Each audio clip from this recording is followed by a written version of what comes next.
Good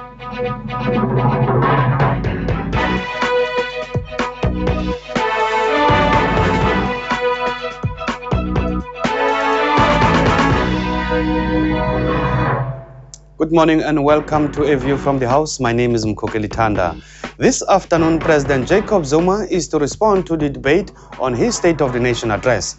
In our program today, we focus on that debate and we will be listening to a range of speakers as they respond to the President's address. We pick up on the speech of the President of the Congress of the People, Mr Mosiuoa Lekota, who welcomed the President's announcement on infrastructure development. But he said in order to achieve those goals, the state of education and training needed to improve as it was impacting negatively on the country. Unless South Africa can transform its human resource element, unless we can transform so many of the citizens of our country who are not only unemployed but are unemployable, then we will not be able to tackle effectively the triple challenge of poverty, unemployment, and inequality. Mr. President, we had hoped that a major part of the government's approach on this question would be focused effectively on dealing with this question of training and education.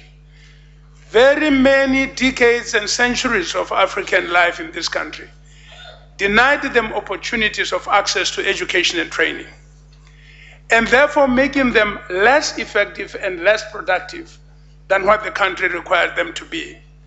This is a singular issue that we need to be addressing more than any other, because unless we address it indeed, we will not be able to expand the economy, we will not be able to make our people capable of dragging themselves out of the poverty trap, the backwardness, the squalor in which they find themselves. So it is important that we should return to this issue. This is not to say, Mr. President, that the issue you raised of infrastructure development is not of any significance.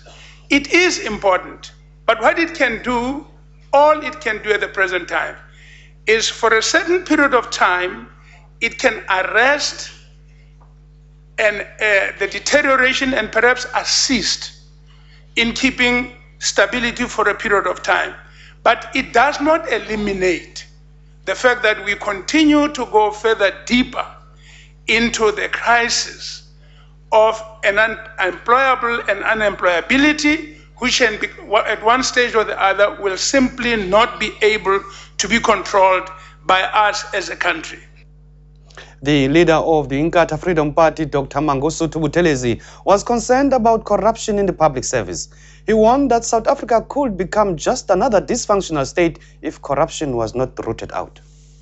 According to Transparency International's 2011 Corruption Perceptions Index, South Africa is perceived to be becoming more corrupt with each passing year. That perception is rooted in reality.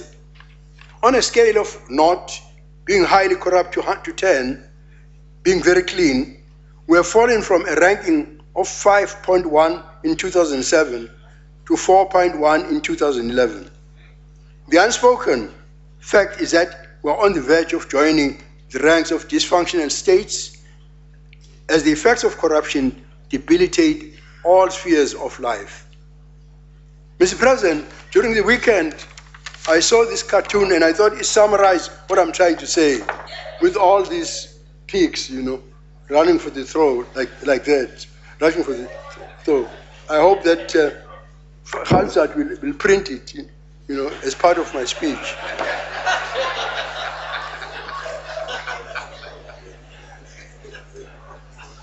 Then I asked the question, Your Excellency, my President, how do we fix it? Surely not with more rhetoric, empty words, a never-ending declaration of policy. I think we must have the courage to go to the root. The prince said though he rejected presumptions that black people were inherently corrupt and unable to govern a country, the actions of some people were difficult to explain.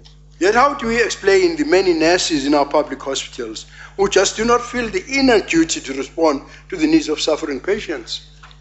And what are we to say about teachers who do not feel the calling to spare no energy and to double their dedication to teach our children so that through better education they may finally be emancipated from all that oppressed my generation and your generation, Your Excellency.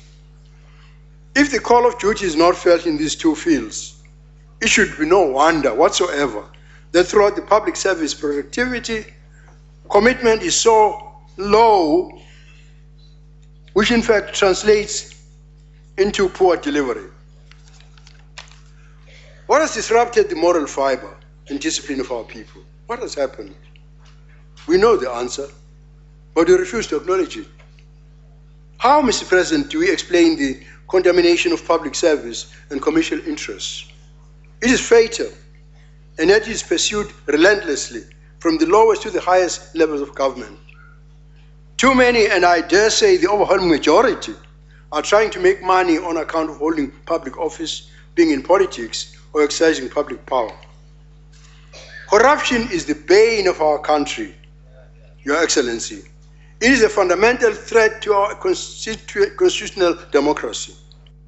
The minister responsible for national planning in the presidency, Mr. Trevor Manuel, said it was encouraging that top opposition leaders had very little to disagree from what the president had said in his State of the Nation address.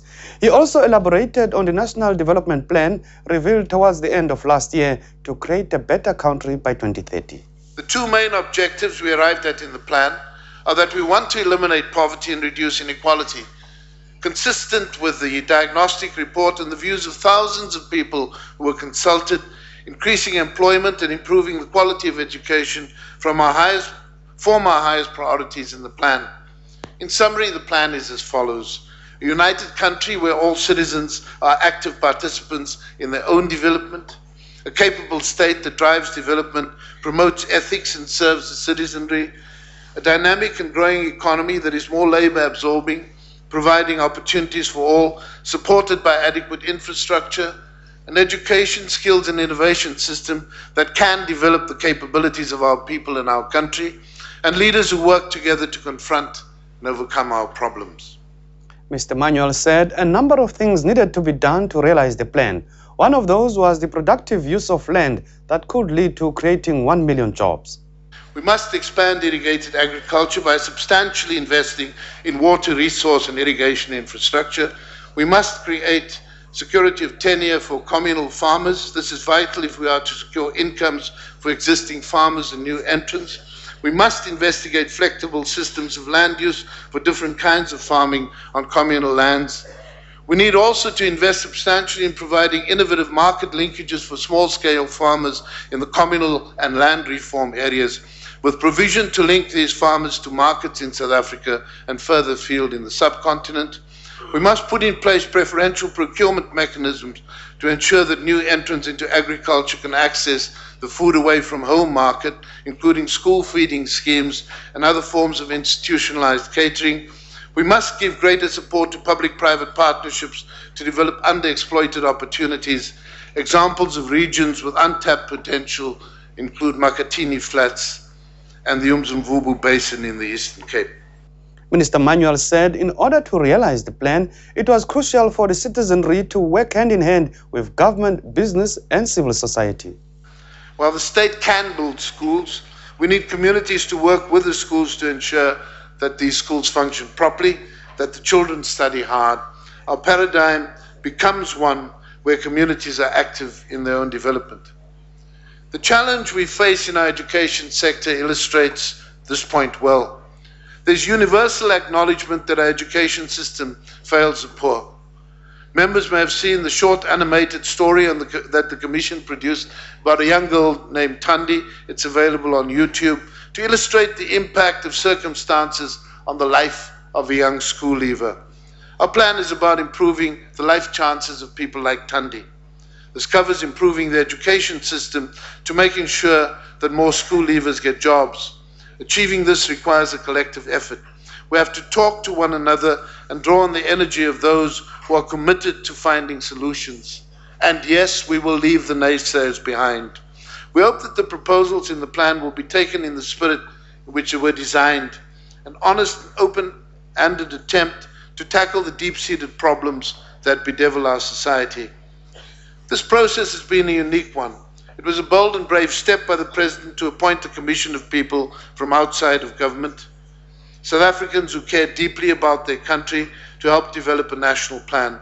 He's shown remarkable confidence in our institutions of democracy to embark on such a process. Mr. Manuel said the National Development Plan would be finalized in the next few months and submitted to Cabinet by June or July this year.